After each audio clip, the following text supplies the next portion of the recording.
എൻ്റെ പേര് sister rose Njavalli കയത്തിങ്കര. ഞാൻ ഒരു മെഡിക്കൽ മിഷൻ സിസ്റ്ററാണ്. ഭരണങ്ങാനം മേരിയേരി ഹോസ്പിറ്റലിൽ പെട്ടതായിരുന്നു. ഞാൻ നാട്ടിലെ മുണ്ടക്കയം ചെത്തിപ്പുഴ സെൻറ് തോമസ് ഹോസ്പിറ്റലൊക്കെ ജോലി ചെയ്തിട്ടുണ്ട് എക്സ്റേ ടെക്നീഷ്യനായിട്ട്. അങ്ങനെ ഇരിക്കുമ്പോഴാണ് 1973 ഒരു socio political analysis of the Indian situation seminar കേട്ടു. ആ സെമിനാർ കഴിഞ്ഞപ്പോഴത്തേക്ക് എനിക്ക് ഭയങ്കരം ഒരു turning point in my life സംഭവിച്ചു. കാരണം ഇന്ത്യയിൽ 80% people are below poverty line താമസിക്കുന്നു. അതിൽ they have only 5% of the income.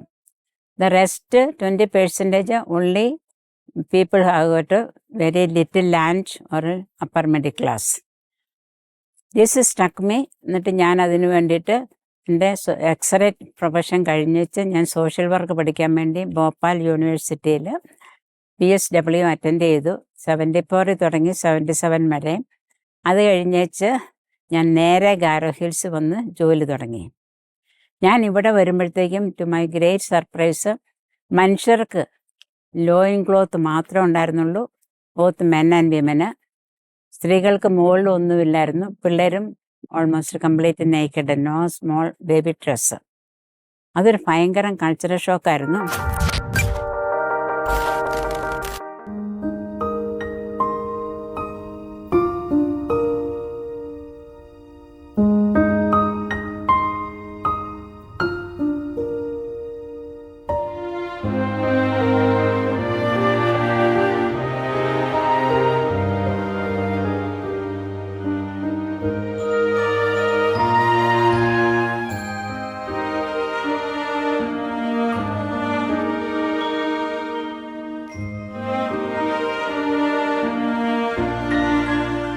Social work 1977 സെപ്റ്റംബറിൽ കഴിഞ്ഞു. അത് കഴിഞ്ഞ് ഞാൻ ഒക്ടോബറിൽ ഇവിടെ എത്തി. Then to my great surprise 70% of the people had only loin cloth and a lot of ornaments they had. Women does not have anything on the top, only loin cloth, and children was completely naked. So it was a cultural shock for me.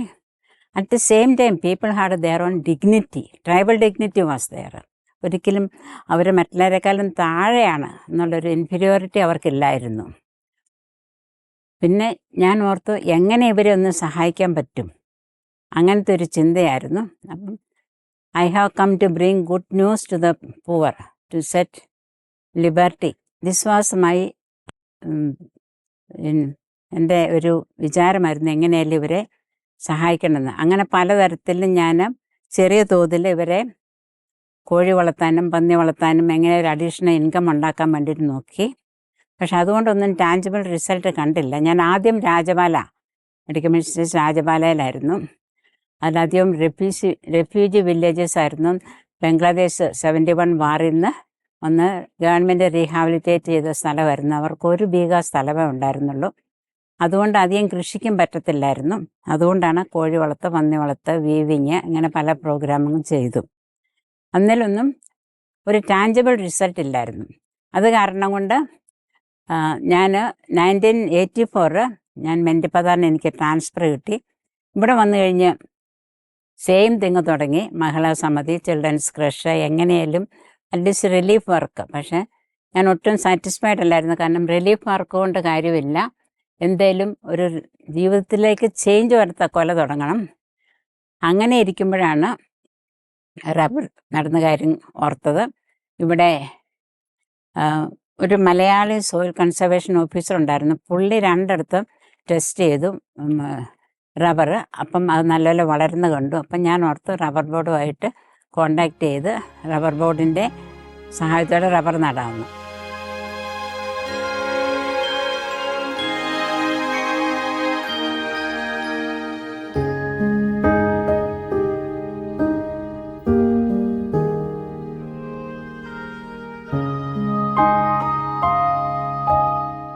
ഞാൻ 1987 തുടങ്ങി മനുഷ്യരെ rubber കൃഷി ചെയ്യാൻ പഠിപ്പിച്ചു. അവരെ കേരളത്തിന് കൊണ്ട് ആദ്യം റബ്ബർ നടാൻ പറഞ്ഞപ്പോൾ അതിൻ്റെ എന്താ തിന്നുന്നതെന്ന് ഇവർ ചോദിച്ചത്. കാരണം അത്രയും നാളും അവർ എഡിബിൾ ഫുഡ് മാത്രമേ കൾട്ടിവേറ്റ് ചെയ്തിട്ട് നോ ക്യാഷ് ക്രോപ്സ്. ഞാനതൊരു large scale with help of rubber board I started to plant rubber, took the people first to Kerala for an exposure. Then in 21 villages, 500 families, because they were not convinced. Say, among the poor and the tribals, they have to see the result. Then only they believe. Hearing, they won't believe. All St. Thomas children. So, then I took them and show, then they came back. പിന്നെ രണ്ടാമത് ഇങ്ങനെ ഇവര് വെട്ടി വീടുകളൊക്കെ ഉണ്ടാക്കുന്നത് കണ്ടപ്പോഴത്തേക്കാണ് പിന്നെ കൃഷി ചെയ്യാൻ തുടങ്ങിയത്. അതിൻ്റെ ഇടയ്ക്ക് വേറൊരു പ്രശ്നം ഉണ്ടായിരുന്നു. കുറേ പേര് ഇത് റബ്ബർ എക്കോ ഫ്രണ്ട്ലി അല്ല എന്നും പറഞ്ഞുണ്ട്. പക്ഷെ ഞാനത് നേരത്തെ റബ്ബർ ബോർഡുമായിട്ട് ചോദിച്ചിട്ട് എല്ലാം പഠിച്ചിട്ടായിരുന്നു ഇത് തുടങ്ങിയത്. അവർ പറഞ്ഞു തന്നു, ദിസ് ഈസ് എ ഫോറസ്ട്രി, ഇത് വീണ് എൻ്റെ ഇല ചീഞ്ഞ് സോയിൽ ഇറോഷൻ കുറയ്ക്കും, and very cool in the summer if you go to other places it decays. But if it's say തേക്കാണെങ്കിൽ അത് അതേപടി കിടക്കുകയുള്ളൂ, വെള്ളം ഒഴുകിപ്പോയി മണ്ണും സോയിൽ ഇറോഷനും ഉണ്ടാകും. ഇങ്ങനെ കുറേ കാര്യങ്ങൾ പറഞ്ഞ് ഞാൻ മനുഷ്യരെ മനസ്സിലാക്കി. അപ്പം അതിൻ്റെ കുഴപ്പം അങ്ങ് മാറി.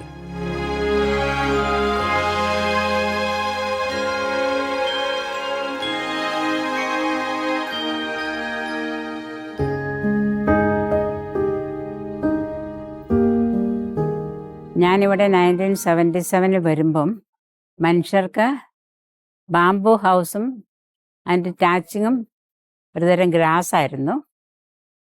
അതിൻ്റെ കൃഷി ആയിരുന്നെങ്കിൽ ഇങ്ങനെ കുന്ന് മുഴുവൻ വെട്ടി മരങ്ങളെ മുറിച്ച് അവിടെ ജുമ്മിങ് എന്ന് പറയും, ഷിഫ്റ്റിംഗ് കൾട്ടിവേഷനായിരുന്നു.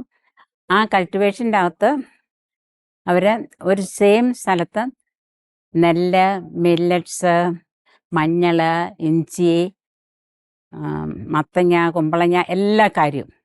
പക്ഷേ ഒരു ഫാമിലിക്ക് അധികം ഇവർക്കാർക്കും ലേബറേഴ്സ് ഇല്ല, തന്നെ കൃഷി ചെയ്യണം, തന്നെ ഹാർവെസ്റ്റ് ചെയ്യണം. അത് കാരണം അവർക്ക് സഫീഷ്യൻ്റ് അല്ലായിരുന്നു അത്. പിന്നെ ഞങ്ങൾ മെഡിക്കൽ മിഷൻ സിസ്റ്റേഴ്സ് എവിടെ ചെന്നാലും ആദ്യത്തെ 3 മാസം ലാംഗ്വേജ് സ്റ്റഡിയും കൾച്ചറൽ ഓറിയൻറ്റേഷനും അതൊരു മാൻഡേറ്റാണ്. ഞങ്ങൾ ചെയ്താലേ മനുഷ്യമായിട്ട് ഒന്നിച്ച് പോകുന്നു. ഓൾസോ ഭക്ഷണവും ഡ്രസ്സും അവരുടെ തരുന്നത് കഴിക്കുക, അവരുടെ ഡ്രസ്സ് ഉപയോഗിക്കുക. അങ്ങനെയാണ് ഞാനത് കഴിഞ്ഞ് 47 വർഷമായിട്ട് അവരുടെ ഡ്രസ്സ് ഉപയോഗിക്കുന്നു. ഇത് വളരെ കംഫർട്ടബിളാണ്. ഇതിന് ഈ ഡ്രസ്സിൻ്റെ പേര് ദക് മന്ദ, മനുഷ്യനെ സഹായിക്കുക എന്നാണ് അതിൻ്റെ പേര്. പക്ഷെ ഞാൻ വരുമ്പോൾ തുണികൾ അതും ഉള്ളവർ വളരെ കുറച്ചായിരുന്നു. എങ്കിലും ഇതിൻ്റെ പേര് ദക് മന്ദ, ഹെൽപ്പ് പീപ്പിൾ എന്നാണ്, കവർ ചെയ്യാൻ സഹായിക്കുന്നു എന്നാണ്. പിന്നെ കൃഷിയുടെ കാര്യം, അവർ കൃഷി ചെയ്ത് ആദ്യത്തെ 6 മാസത്തേക്ക് അവർക്ക് ഭക്ഷണം കാണും. അതും കഴിഞ്ഞേച്ച് അവർ കാട്ടുകാച്ചിക്കായും ഫ്രൂട്ട്സ് ആൻഡ് റൂട്ട്സ് വനത്തിൽ കൂടെ പോയി അതെടുത്ത് കഴിച്ചത്. ഞാൻ ഇവരുടെ കൂടെ വില്ലേജ് താമസിച്ചിട്ടുണ്ട്. അപ്പം ഞാനും ഈ കാട്ടുകാച്ചിക്ക കഴിച്ചിട്ടുണ്ട്. അത് നീണ്ട ഒരുതരം ചെറിയ നോളം ഉണ്ട് അതിന്. പക്ഷെ അല്ലാണ്ട് വേറെ നിവൃത്തിയില്ലായിരുന്നു. കാരണം ഒരു സാധനം ഞങ്ങൾ ഭക്ഷണത്തിന് വില്ലേജ് ടൂറിൽ പോകുമ്പം കൂടെ കൊണ്ടുപോയിട്ടില്ല. അന്ന് മനുഷ്യരെല്ലാം ആനിമിസ്റ്റായിരുന്നു, തുണിയില്ല. അവരുടെ കൾച്ചർ വളരെ സ്ട്രോങ് ആയിരുന്നു. പിന്നെ സ്ലോലി ക്രിസ്ത്യാനിറ്റി വന്നതിനോടെ അവർ ചേഞ്ച് ചെയ്യാൻ തുടങ്ങി. സ്കൂൾസ് തുടങ്ങി. ഒരു സ്കൂളിൽ ചെന്നാൽ, ഒരു വില്ലേജ് ചെന്ന് ഒരാൾക്ക് പോലും സൈൻ ചെയ്യാൻ അറിയത്തില്ല, എല്ലാം തമ്പ് ഇംപ്രഷനായിരുന്നു. സോ ആ രീതിയിൽ ഞങ്ങൾ ആളുകളെ നിർത്തി. ഞാൻ കുറേ നോൺ ഫോർമൽ പ്രൈമറി സ്കൂൾ തുടങ്ങി, വില്ലേജിലെ പിള്ളേരെ പഠിപ്പിച്ചു. എന്നാലും അതിൽ ഇൻട്രസ്റ്റിംഗ് തിങ്, രാവിലെ 5 തുടങ്ങി 7 വരെ 6 വരെ ക്ലാസ് പറ്റുള്ളൂ. സംഭവിച്ച കാര്യങ്ങളാണ് ഈ പറയുന്നത്. 6 മണി ആകുമ്പോഴത്തേക്കും കൊച്ചിൻ്റെ തള്ള വന്നിച്ച, ഹായ് സത്സംഗ് അബച്ചി, നീ ഇറങ്ങുക, നമുക്ക് മലയ്ക്ക് പോകുന്ന നേരമായിരുന്നു. കാരണം ഈ 3 വയസ്സുള്ള കൊച്ചാണ് അതിൻ്റെ ഇളയ കൊച്ചിനെ നോക്കുന്നത്. അങ്ങനെ ഇവരെ സ്കൂളിൽ നിന്നും വിളിച്ചുകൊണ്ട് പോകുമായിരുന്നു. Education was very poor at that time. അങ്ങനെ സ്കൂളിൽ കൂടെ എഴുതി. പിന്നെ അതിൻ്റെ കൂടെ കാറ്റഗസിസും അവരെ മതത്തെ പറ്റി പഠിപ്പിച്ച്. പിന്നെ അങ്ങനെ അവർ കുറേ പേരെ മാമോദിസ മുങ്ങി. അത് കഴിഞ്ഞിട്ട് പിന്നെ അതിൻ്റെ ബാക്കി ട്രെയിനിങ്ങും വില്ലേജിൽ കൂടെ തന്നെ നടത്തി. പിന്നെ അന്ന് ഞാൻ വരുമ്പം തൂറാൻ ഡയസിസ്, അതായത് കേരളത്തിൻ്റെ 1/3 സ്ഥലത്ത് ആപ്പാടെ ഒരു ഡയസിസും ഉണ്ടായിരുന്നുള്ളൂ, 7 പാരിഷും ഉണ്ടായിരുന്നുള്ളൂ. ഇന്ന് ആ സ്ഥലത്ത് ഇപ്പം 48 പാരിഷായി. അതിൻ്റെ അർത്ഥം 48 സ്കൂളും 48 ഡിസ്പെൻസറിയും അങ്ങനെ മനുഷ്യർക്ക് മെഡിക്കൽ ഫെസിലിറ്റീസും അവൈലബിളായി തുടങ്ങി. അങ്ങനെ മനുഷ്യൻ്റെ ജീവിതം സ്ലോലി അങ്ങ് ചേഞ്ച് ചെയ്യാൻ തുടങ്ങി. ഇത് ഞാനൊരു പ്രിവിലേജായിട്ടാണ് ഓർക്കുന്നത്. ഇത്രയും പാവങ്ങളെ ഇത്രയും ഒരു നല്ലതിലേക്ക് കാണാൻ പറ്റിയല്ലോ എന്ന്.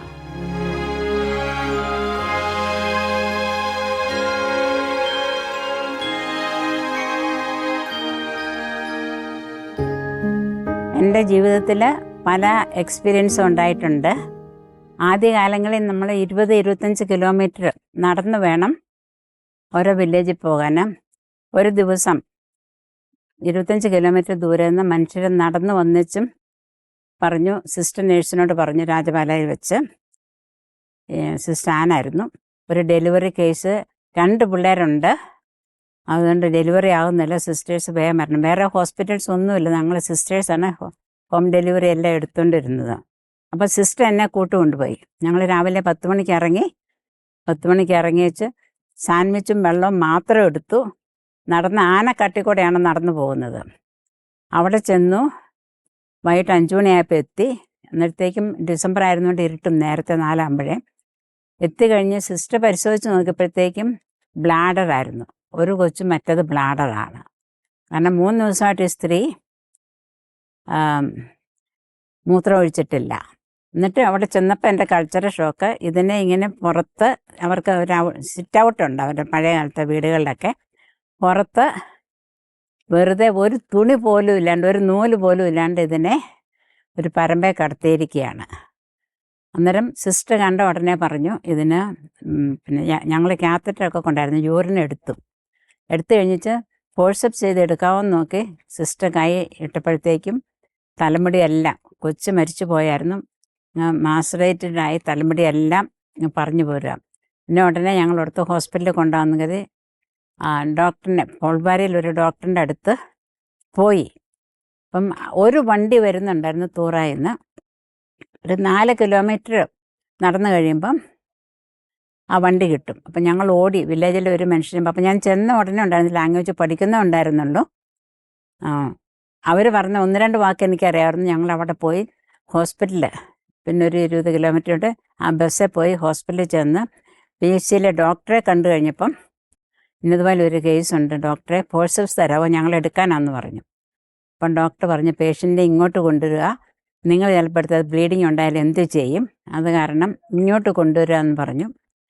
അപ്പം ഒരു വണ്ടിയില്ല പോരാൻ, ബസ്സിനാണ് പോയത്, എങ്ങനെ കൊണ്ടുവരും, ഇത് അകത്തോട്ട് പോകണം.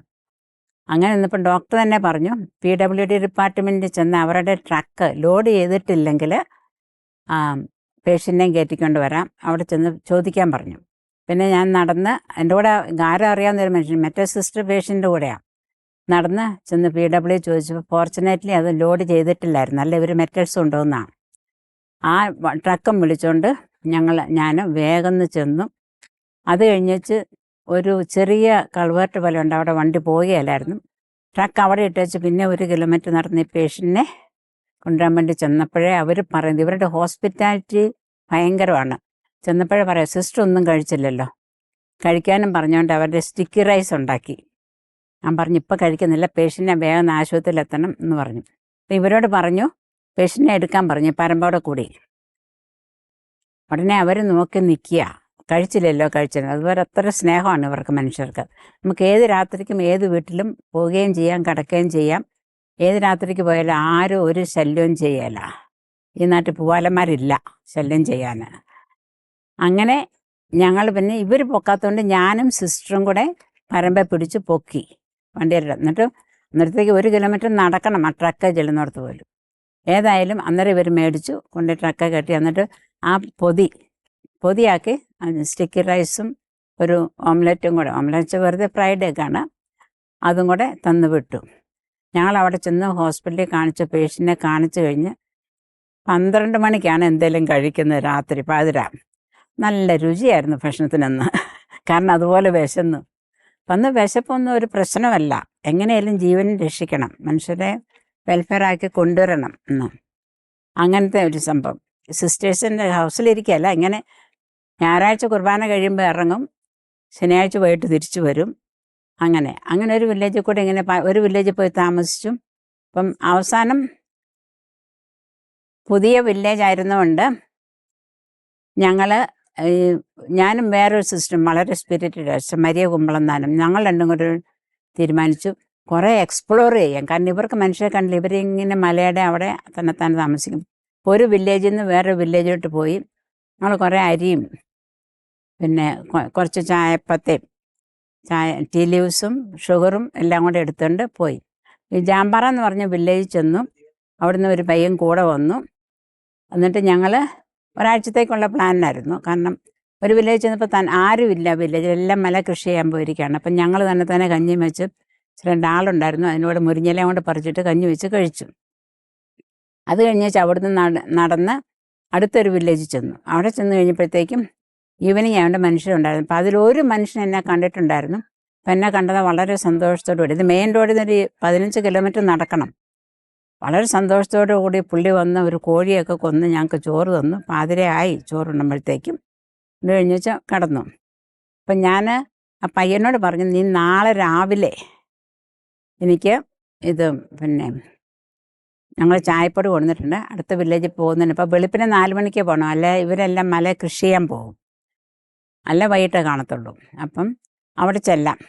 അവിടെ നിങ്ങൾ ഇനി ഒരു ചെറിയ ചായ ഉണ്ടാക്കിയാലേ അവരോട് ഒരു ചട്ടിയും കലവും ചോദിച്ച്, എന്നിട്ട് ഞങ്ങൾ ഒരാഴ്ചത്തേക്ക് കൊണ്ടുപോയ ചായ ഇവനൊരു കലം നിറച്ചുണ്ടാക്കി. പഞ്ചസാരയും തീർന്നു, ചായയും തീർന്നു. ഞാൻ ചോദിച്ചു, ചേട്ടാ നീ എന്നാ ഇത് മുഴുവനും ഉണ്ടാക്കിയെന്ന്. അപ്പോൾ പറയാം, നമ്മളെ സെൻഡപ്പ് ചെയ്യാൻ വേണ്ടിയിട്ട് വില്ലേജേഴ്സ് എല്ലാം വരും, അപ്പം അവർക്കും കൊടുക്കണ്ടായിരുന്നു. അങ്ങനെയാണ് ഇവരുടെ ജനറോസിറ്റി. അവരൊരിക്കലും ഒരു കാര്യം ഹോർഡ് ചെയ്യല്ല, എല്ലാവർക്കും കൊടുക്കും. അത് was another inspiration for me. അത് കഴിഞ്ഞ് വേറെ ദിവസം വേറൊരു വില്ലേജ് ചെന്നപ്പോൾ പിന്നെ അവർ പറഞ്ഞു, ഞാൻ ചെന്നപ്പം ഒരു വയസ്സിന് വലിയ കാര്യത്തിന് സന്തോഷത്തോടെ എന്നെ കണ്ട ഉടനെ ഒരു മാർക്കറ്റിലേക്ക് പോയി. ചെന്ന് ഇച്ചിരി കഴിഞ്ഞപ്പോൾ ഒരു ചെറിയ 2 പാക്കറ്റുമായിട്ട് വന്നു. പാക്കറ്റുമായിട്ട് വന്നേച്ച് എന്നിട്ട് ഞങ്ങളിരുന്ന് വർത്തമാനം പറഞ്ഞ് ആ നേരത്തിന് പിന്നെ വയസ്സി അമ്പിന്ന് ഞങ്ങൾ വിളിക്കുന്നത് അമ്പി ചായ ഉണ്ടാക്കിക്കൊണ്ട് വന്നു. എന്നിട്ട് ഇങ്ങനെ കിച്ചണിൽ എല്ലാവരും കൊരണ്ടിയിലായിരിക്കുന്നത്. ഇപ്പം എല്ലാവരെയും വിളിച്ച് വെച്ച് ആ കണ്ടത്തിൽ പണിയുന്ന പണിക്കാരനെ കൂടെ വിളിച്ച് ആ കൂട്ടത്തിലിരുത്തി ചായ തന്നു. അതൊരു വേറെ ഇൻസ്പിറേഷനായിരുന്നു. കാരണം എല്ലാവരും ഇക്വാലിറ്റി ഉണ്ടായിരുന്നു ഇവിടെ. എന്നിട്ട് ഞങ്ങളെല്ലാവരും കൂടെ ആ ചായ കുടിച്ചു. എന്നിട്ട് പിറ്റേ ദിവസം അവിടെ എല്ലാം ഒരു 14 വയസ്സ് കഴിഞ്ഞാൽ ആണുങ്ങൾക്കും പെണ്ണുങ്ങൾക്കും കൊച്ചു ബാംബു ഹൗസ് ഉണ്ടാക്കും. എല്ലാവരും വേറെ മെയിൻ ഫാമിലി താമസിക്കല്ല. അത് കാരണം they can also invite friends and sleep together and get married.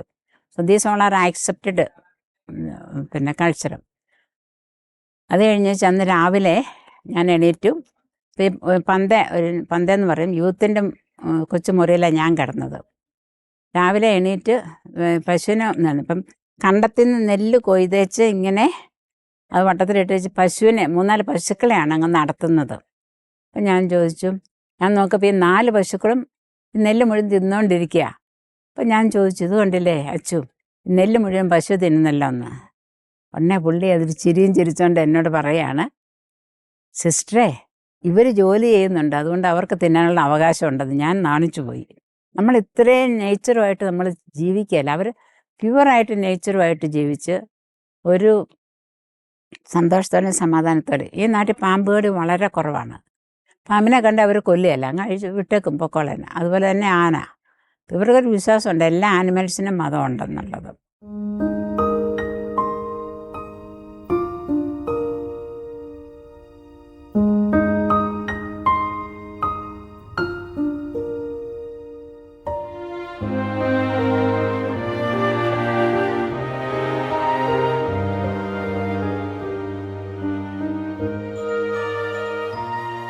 ഞങ്ങൾ മനുഷ്യരെ മഷ്റൂം കൾട്ടിവേറ്റ് ചെയ്യാൻ പഠിപ്പിച്ചു.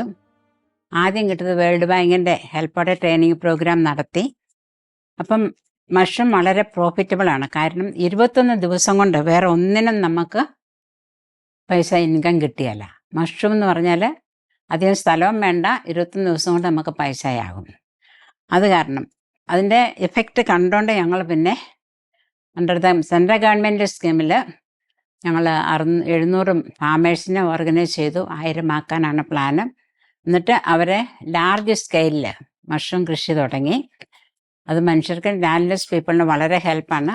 ഒരു കൊച്ചു ഹൗസ് ഉണ്ടാക്കി അതിൽ 500 വരെ നമുക്ക് കെട്ടി വളർത്താൻ പറ്റും. അപ്പം അവർക്ക് വേഗം ഇൻകം കിട്ടും. അത് കഴിഞ്ഞിട്ട് ഞങ്ങളിവിടെ ഒരു പ്രോസസ്സിങ് സെൻറ്റർ തുടങ്ങി. അവർ മനുഷ്യർക്ക് വിൽക്കാൻ ബുദ്ധിമുട്ടുണ്ടെങ്കിൽ ഞങ്ങൾ മേടിച്ചേച്ച് അത് പ്രോസസ്സ് ചെയ്യും, ഡീഹൈഡ്രേറ്റ് ചെയ്യും, പൗഡർ ഉണ്ടാക്കും, പിക്കിൾ ഉണ്ടാക്കും, ഇങ്ങനെ എല്ലാം ഉണ്ടാക്കി അതിൻ്റെ തുടങ്ങിയതേ ഉള്ളൂ. കഴിഞ്ഞ സെപ്റ്റംബറിലാണ് ഒഫീഷ്യൽ ഇനോഗ്രേഷൻ കഴിഞ്ഞത്.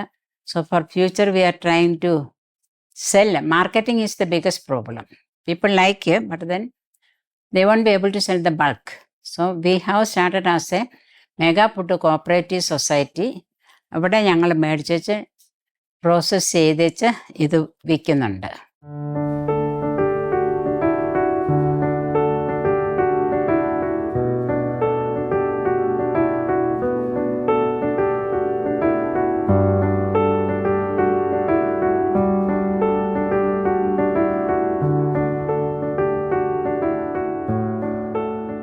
ഇവിടെയാണ് സ്പോൺ ലാബ്.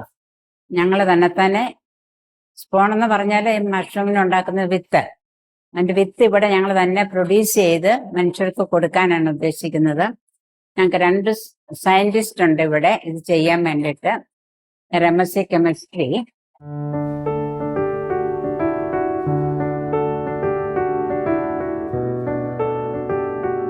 നമ്മുടെ ബാഗും ഫില്ല് ചെയ്ത് റെഡിമെയ്ഡ് ബാഗാണ് കൃഷി ചെയ്യാൻ കൊടുക്കുന്നത്. അത് അവർ വീടുകളിൽ കൊണ്ടുപോയി വെച്ച് രാവിലെയും വൈകിട്ടും വെള്ളം ഒഴിച്ച് അത് ഹാർവെസ്റ്റ് ചെയ്യാറാകുമ്പോഴത്തേക്കും അത് കൊണ്ടുവന്ന് ഫാമേഴ്സിനെല്ലാം ട്രെയിനിങ് കൊടുത്തിട്ടുണ്ട് അതെങ്ങനെയാണ് ടേക്ക് കെയർ ചെയ്യേണ്ടതെന്ന്.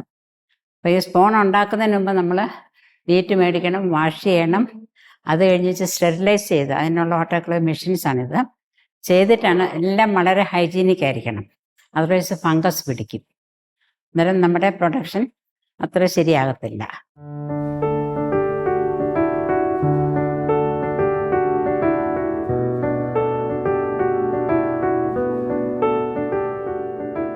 ഇവിടുത്തെ ആൾക്കാർ കൾട്ടിവേറ്റ് ചെയ്ത് വെച്ച് അവർക്ക് വിൽക്കാൻ പറ്റാത്തത് ഇവിടെ കൊണ്ടുവന്നു. നമ്മളത് മേടിച്ച് ഇവിടെ ഞങ്ങൾക്ക് ഡ്രയറുണ്ട്. ആ ഡ്രയർ വെച്ച് ഉണക്കിയിട്ടിത് ഇങ്ങനെ പാക്കറ്റ്സ് ആയിട്ട് ഞങ്ങൾ വിൽക്കുന്നു, പാക്ക് ചെയ്ത്. പിന്നെ ഇതുപോലെ വലുതുള്ളത് ഞങ്ങൾ പൗഡറായിട്ട് വിൽക്കുന്നു.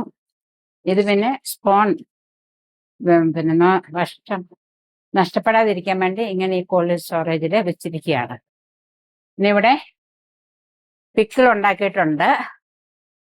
ഇതെല്ലാം ലാർജ് സ്കെയിലിൽ തുടങ്ങുന്നതേ ഉള്ളൂ. അത് കാരണം ഇപ്പം 3 കാര്യമുള്ളൂ: ഡീഹൈഡ്രേഷന്, പൗഡറിങ് ആൻഡ് പിക്കിൾ മേക്കിങ്. അപ്പം ഞങ്ങളിത് ലാർജ് സ്കെയിൽ വരുമ്പോഴത്തേക്ക് ഇപ്പോൾ 700 ഫാമേഴ്സ് ഒരുമിച്ച് കൊണ്ടുവരികയാണെങ്കിൽ ഞങ്ങളിത് ന്യൂട്രീഷൻ പ്രോഗ്രാമിന് അംഗൻവാടിക്ക് ഗവൺമെൻറ് വഴി സപ്ലൈ ചെയ്യാനാണ് ഉദ്ദേശിക്കുന്നത്.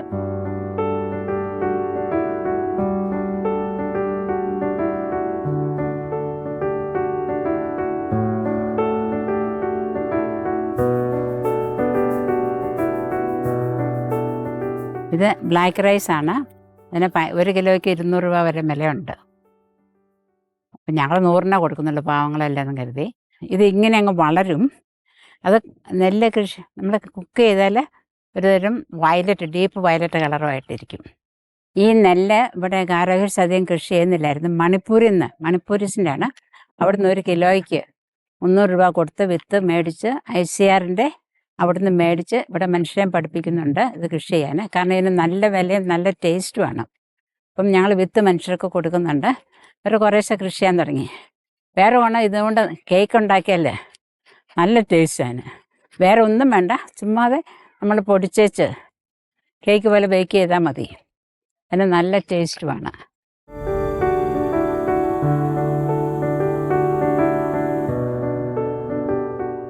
നല്ല ഗ്രീനറിയും മലകളും പ്രകൃതി സൗന്ദര്യം എല്ലാം ഉള്ളതാണ്. നമ്മുടെ മനസ്സിന് തന്നെ ഒരു സന്തോഷം. നമ്മൾ കേരളം പറയും ഗോഡ്സ് ഓൺ ലാൻഡ്, പക്ഷെ ഇവിടെയൊക്കെ അതിലും ഗോഡ്സ് ഓൺ ലാൻഡ് എന്ന് ഞാൻ പറയുള്ളൂ. കാരണം മനുഷ്യർ എക്സ്പ്ലോയിറ്റ് ചെയ്തിട്ടില്ല. Meghalaya has got 3 main tribes: Garo, Khasi, Jaintia. So each tribe area is called Garo Hills, Khasi Hills, Jaintia Hills. All three are matrilineal society. All the wealth goes to the women, and the youngest daughter is the inheritance of that family. So boys will marry and come to girls' house. So they have to take, the children will get the surname of the mother. So in the whole world, maybe some African countries, otherwise in India, this is the only matrilineal society.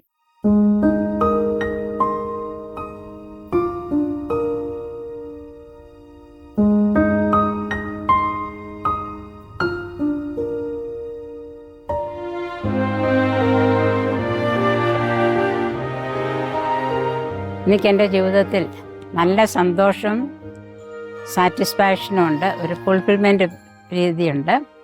കാരണം ചെറുപ്പത്തിൽ എനിക്കൊരു missionary ആകണം എന്നായിരുന്നു ആഗ്രഹം. അപ്പം ഞാൻ missionary പോകാൻ ചോദിച്ചപ്പോഴത്തേക്കും അന്ന് ഏറ്റവും വലിയ മിഷൻ മധുര മിഷനൊക്കെയാണ്, അല്ല ആന്ധ്ര മിഷന്. ഞാൻ നോർത്ത് ഈസ്റ്റ് ഒന്നും ആർക്കും അറിയത്തില്ല. അപ്പം പറഞ്ഞു ആ മിഷന് പോകണ്ട, ഇവിടെ എങ്ങനെ മതി എന്ന് പറഞ്ഞ് ലോക്കൽ കോൺഗ്രിഗേഷനിൽ ചേർന്നു. ലോക്കലല്ല, ചേർന്ന് കഴിഞ്ഞാണ് ഞാൻ അറിഞ്ഞത് ഒരു ഇൻ്റർനാഷണൽ മിഷനറി കോൺഗ്രിഗേഷനാണെന്ന്. അപ്പം ദൈവത്തിൻ്റെ ഇഷ്ടം അനുസരിച്ച് ഞാൻ അവസാനം ഇവിടെ എത്തി. എന്നിട്ട് ഈ 48ാമത്തെ വർഷം മനുഷ്യർക്ക് വേണ്ടി സർവീസ് ചെയ്യുന്നതിനും അവരെ ഒരു നല്ല ഭാവിയിലേക്ക് കൊണ്ടുവരാൻ വന്നതിനും എഡ്യൂക്കേഷൻ വരുത്താനും സോഷ്യോ എക്കണോമിക് സസ്റ്റൈനബിലിറ്റി കൊണ്ടുവരാനും പറ്റിയതിൽ വളരെ സന്തോഷമുണ്ട്. മനുഷ്യർ ഇപ്പോഴും പകലില്ലാണ്ട് എന്നെ എന്ത് കാര്യത്തിനും എന്ത് പ്രോബ്ലം ഉണ്ടെങ്കിലും എന്നെയാണ് വിളിക്കുന്നത്. സിസ്റ്റർ എന്നെ പ്രോബ്ലം ഉണ്ട്, എന്നെ സഹായിക്കാമോ എന്നും ചോദിച്ച്. അപ്പം എനിക്ക് തന്നെ നേരെ ഡയറക്റ്റ് ഇപ്പം പറ്റത്തില്ലെങ്കിൽ ഞാൻ എൻ്റെ സ്റ്റാഫ് വഴി അവരെ മാക്സിമം സാറ്റിസ്ഫൈ ചെയ്യുന്നു, സഹായിക്കുന്നു. അതുകൊണ്ട് മനുഷ്യർക്കും വളരെ സന്തോഷമാണ്. ഞാൻ അവസാനം ഒരു തീരുമാനം എടുത്ത്, ഞാൻ സൗത്ത് പ്രൊവിൻസിലാണ്, ഇപ്പം നോർത്ത് ഈസ്റ്റ് വേറൊരു പ്രൊവിൻസായി. അപ്പം അവസാനം ഞാൻ യൂഷ്വലി ഇവിടെ മെഡിക്കൽ ഫെസിലിറ്റീസ് ഒക്കെ കുറവുള്ളതുകൊണ്ട് ഞങ്ങൾ സിസ്റ്റേഴ്സ് സീനിയേഴ്സ് ആവുന്നവരെല്ലാം തിരിച്ചു പോകും. സൗത്ത് മെഡിക്കൽ മിഷൻ സിസ്റ്റേഴ്സിൽ നിന്നാണ് ഞങ്ങളിവിടെ തുടങ്ങിയത്. 1972 ഇവിടെ ഒന്ന്, 1970 കൊഹിമായി തുടങ്ങി. അന്നേരം ഞാൻ പറഞ്ഞു ഇനി ഞാൻ തിരിച്ചു പോകുന്നില്ല, ഞാൻ ഇവിടെ തന്നെ മരിച്ചോളാം. കാരണം എൻ്റെ മനുഷ്യരിവിടെയാണ്, ഞാൻ ഇത്രയും വർഷം ഇവിടെയാണ് ചെയ്തത്. ഉള്ള മനുഷ്യരെ അങ്ങനെ മെഡിക്കൽ ഫെസിലിറ്റി ഉണ്ടോ അത് മതി, ഇപ്പം എന്നെ ഇവിടെ അടക്കണം എന്നാണ് ഞാൻ പറഞ്ഞിരിക്കുന്നത്. സോ ദാറ്റ് മനുഷ്യർക്ക് എനിക്ക് വേണ്ടി പ്രാർത്ഥിക്കാൻ പറ്റും. ദൈവത്തിൻ്റെ ഇഷ്ടം എന്താണോ അത് നടക്കട്ടെ. അതായാലും ഞാൻ പറയുന്നത് നമ്മളെ നാട്ടിൽ നിന്ന് പറ്റുന്നത്രയും മനുഷ്യർ ഇവിടെ വന്ന് പാവങ്ങളെ സഹായിച്ച് നമുക്ക് തന്നെ ഒരു സാറ്റിസ്ഫാക്ഷൻ, നമ്മുടെ സ്പിരിച്വാലിറ്റി കൂടുതലായിട്ട് ലീവ്ഡ് എക്സ്പീരിയൻസ് കൂടെ ഇത് വളർന്നു വരും. അതാണ് ഏറ്റവും വലിയൊരു കാരണം. സ്പിരിച്വാലിറ്റി എന്ന് പറഞ്ഞാൽ സാധാരണ നമ്മൾ റോസറി ചെല്ലുക അല്ലെങ്കിൽ ഓഫീസ് ചെല്ലുക അതല്ല. മനുഷ്യരുമായിട്ട് എങ്ങനെ ജീവിക്കുന്നു, അവരുടെ ലൈഫിൽ എങ്ങനെ നമ്മൾ ഇൻ്റഗ്രേറ്റ് ചെയ്യുന്നു, എങ്ങനെ നമ്മൾ അവരുടെ ലൈഫിലോട്ട് ഇൻസേർട്ട് ചെയ്യുന്നു, അവരുടെ ലെവലിൽ ചെന്ന് അവരെ എങ്ങനെ കൊണ്ടുവരാൻ പറ്റും, അതാണ് നമുക്ക് ഏറ്റവും വലിയ സ്പിരിച്വാലിറ്റി. ജീസസ് ആണ് ഏറ്റവും നല്ല മോഡൽ. ആ മോഡൽ തന്നെ ഓരോ സർക്കംസ്റ്റൻസിലും ജീസസ് ഓരോ തരത്തിലും മനുഷ്യരെ മീറ്റ് ചെയ്തു, അവരെ സഹായിച്ചു. ആ ഒരു മോഡൽ, ഗുഡ് ഷെപ്പേർഡ് മോഡലാണ് എൻ്റെ ഒരു ലൈഫിൻ്റെ ഒരു പ്രധാനപ്പെട്ട കാര്യം. ആ മോഡൽ നോക്കിയാണ് ഞാൻ അധികം മുന്നോട്ട് പോകുന്നത്.